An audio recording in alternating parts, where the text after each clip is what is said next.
When we think about being a real man, what do you think about being a real man? Have you ever had to face that conversation or face Mm. that question in your life?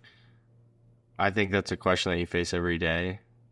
Not directly, but yes, responsibility, rejecting passivity, accepting the greater reward, like we talked about, being courageous. Yes. So you remember the things we talked about what it Yes. means to be a real man. Those things have come from a book that I read even before I had children because I was going to be a dad.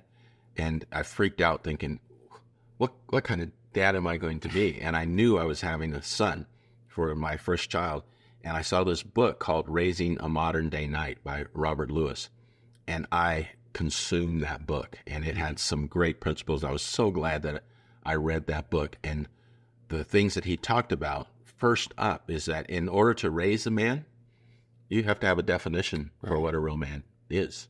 And and I read his book, and he has these definitions that are pretty outstanding. Like you just mentioned, a real man, he takes responsibility, and there are four of them, but five of them I add another one. So I'll just give you them real quickly.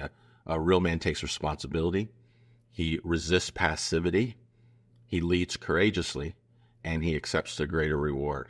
And I add with my children because I believe in the foundation of knowing God is that he has a king to serve.